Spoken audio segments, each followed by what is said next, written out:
So this week we're reading Parashat Naso, and I had decided I was going to teach about the priestly blessing, although Evan Hollander got there before I did for the our Tikkun Leil or Leil Tikkun, but I'm still going to teach. So maybe you'll learn something different from my teaching.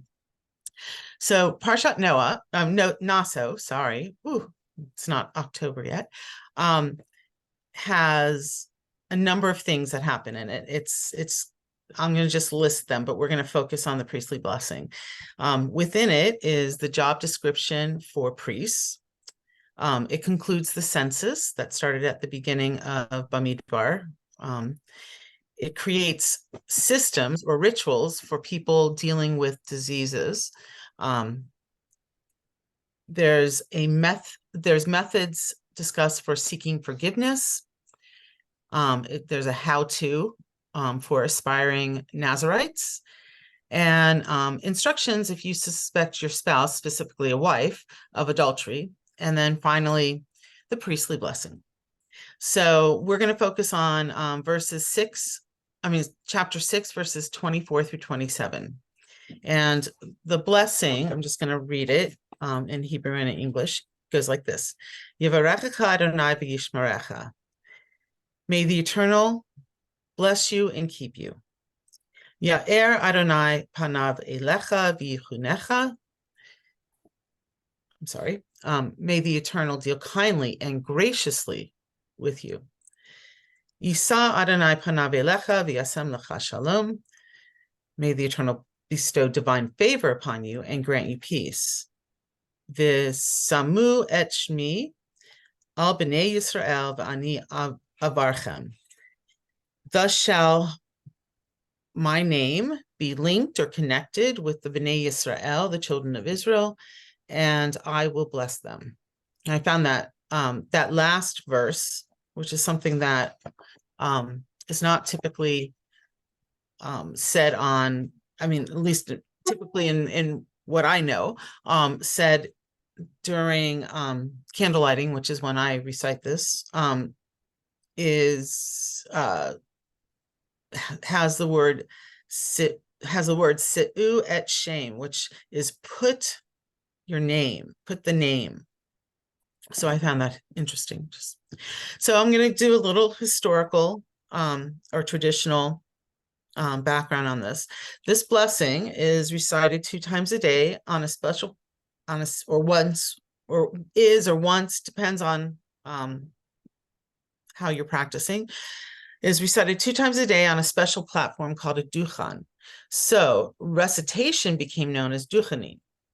I had never known that. I never knew where that came from, and now I do. So I'm very happy that I was able to discover that. The procedures are the Levites, which are the, you know who the Levites are, wash the hands of the Kohanim. Then the Kohanim remove their shoes before the ark. The Kohanim are called. They make what we know today as Vulcan hands.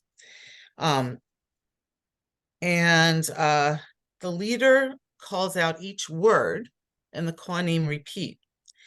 Some congregants and some Kohanim will cover their heads with talit. Actually, all the Kohanim that I've seen have always covered their heads with the talit. And some congregants will actually turn their back on the Kohanim.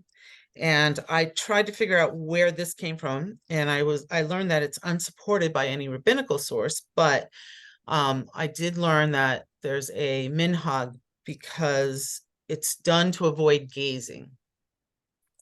So that's kind of a setup for the background. Now, I found some really interesting things to think about. I'm all over. First of all, Rabbi Lord Jonathan Sacks wrote about this. Actually, no, so I'm going to jump back.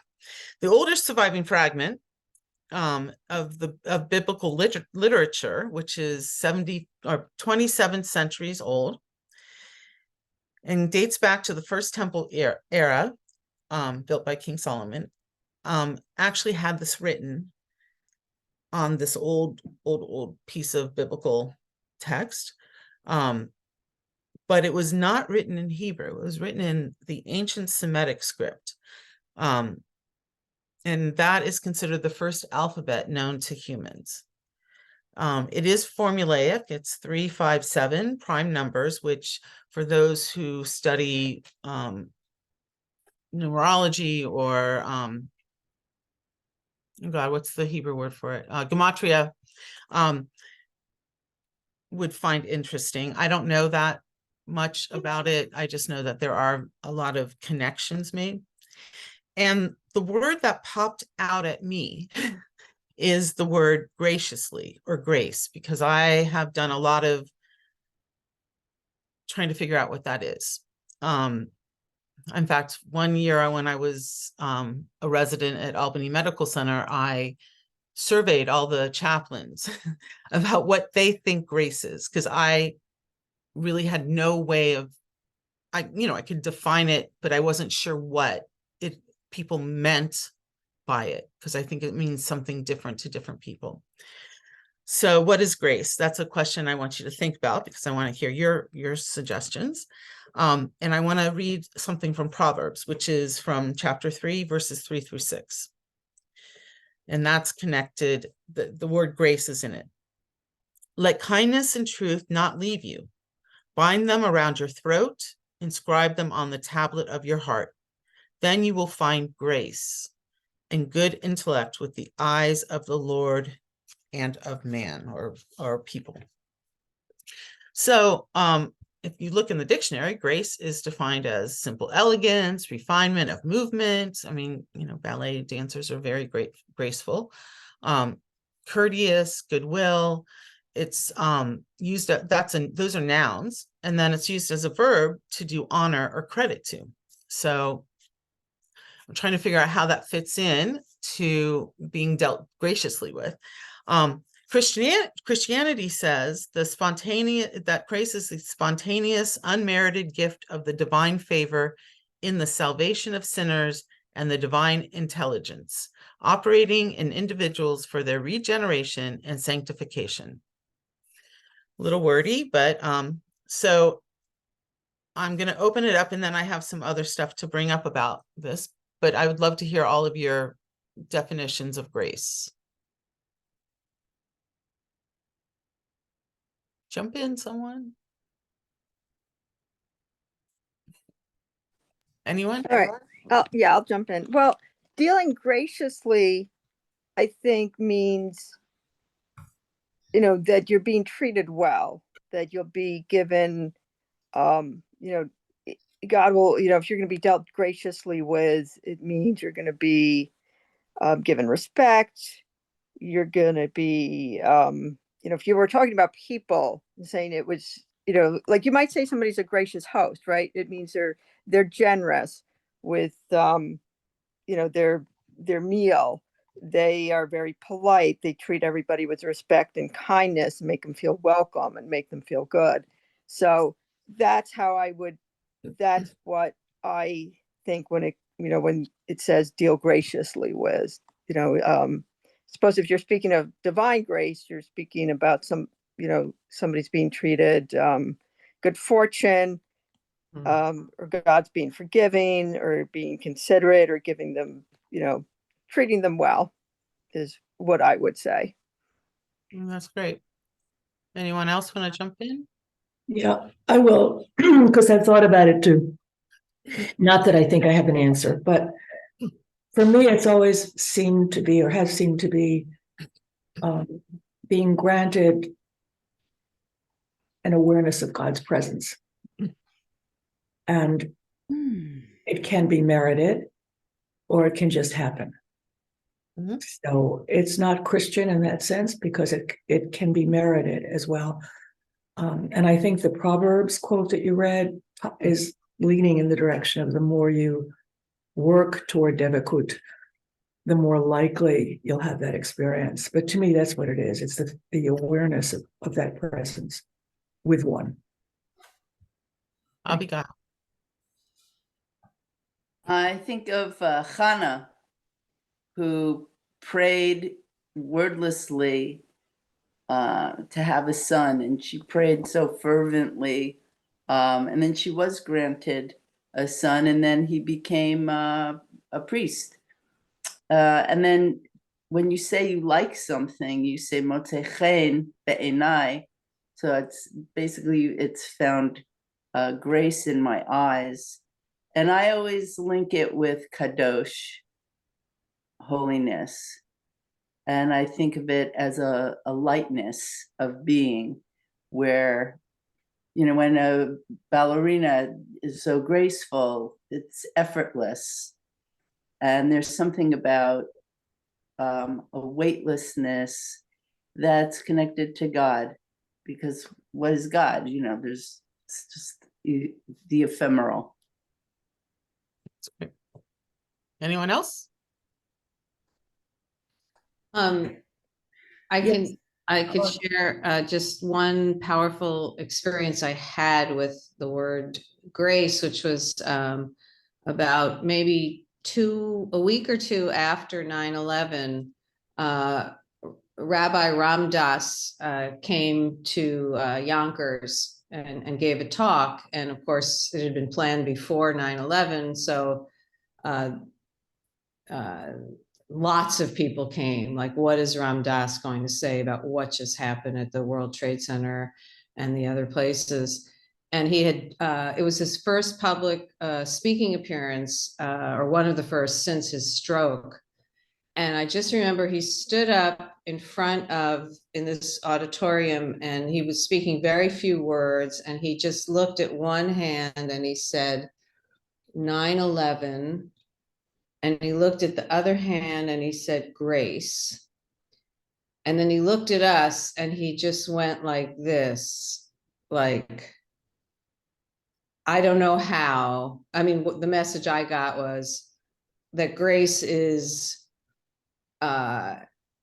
if that somehow everything that's happening is part of God's grace, even though we so often don't understand it. And it fits with Naso, right? Because one of the meanings of the word Naso is holding paradox. It's like there's this one level that we know there is a bigger reason for everything that's happening, you know, like this isn't random. And yet, if we think we know what that reason is, we cause tremendous harm. So, yeah. Nice.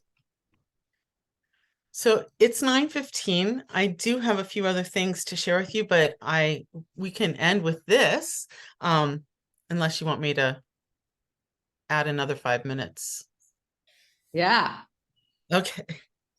So I'm just going to give you a little bit. So we talked about the historical or the traditional, but what happens today with this? So duchanim in many traditions or congregations, mostly Orthodox congregations, is still done in a very traditional way, but for some it's been added to, it's in the Amidah.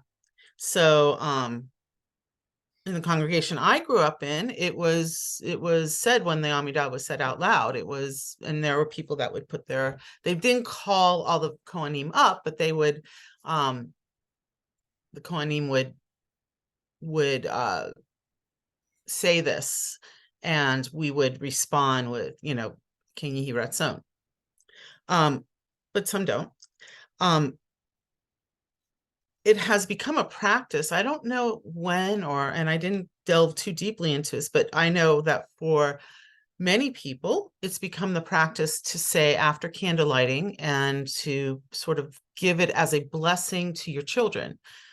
Even though my children have grown and flown, I continue to do this with their thoughts in my head and let my dog be the stand-in for them. But it's actually, for me, it's very comforting because I do feel that it gives me a connection to my children. So I started trying to figure out something about that, and I came across a writing where Rabbi Shlomo Ephraim ben Aharon of Lunchitz in Prague, was born in Prague in 1550, and he led the Keli Yakar community. Or no, I'm sorry, that's the name of the book that he wrote, his commentary on the Torah. And in it, he wrote something very interesting that stuck with me. He said, the terms "may God bless you and protect you" is the first line of, is talking about God taking care of us. And we are like the parent taking care of a child. And when he says this verse, or the person who wrote about what the rabbi said, he said, "I think of my children when they were smaller, babies perhaps, requiring my care and protection. And I see them as they are now, as school-age kids, needing snuggles and hugs and reminders to brush their teeth. And I see myself as a youngish parent." That's the first blessing. The second, may the sources, how did I actually, I don't like the translation here, so I'm gonna give you the translation that I like. May the source deal kindly and graciously with you. Grace we were just talking about. It's the Hebrew, it uses the Hebrew word elecha, which means to you, not looking down to you or looking up to you, but to you, an eye level kind of way. So God is shining God's face at you at the same level as you, and God and we have become equals. Parent and child are peers. And then the last part of the blessing, not the very last, but the third part of the blessing, may God lift up God's countenance, face, whatever, and to you, and grant you peace. And there, the directionality, according to this person, is God is looking up to us as an aging parent looks up to an adult child, admiring everything our grown children have become, and yet the parent still has wisdom to impart. And this person said that when saying this verse, he thinks of the hopes he has that his children will surpass him in the exciting ways and will care for them when they're elderly. And that's when the roles have been reversed. And I'm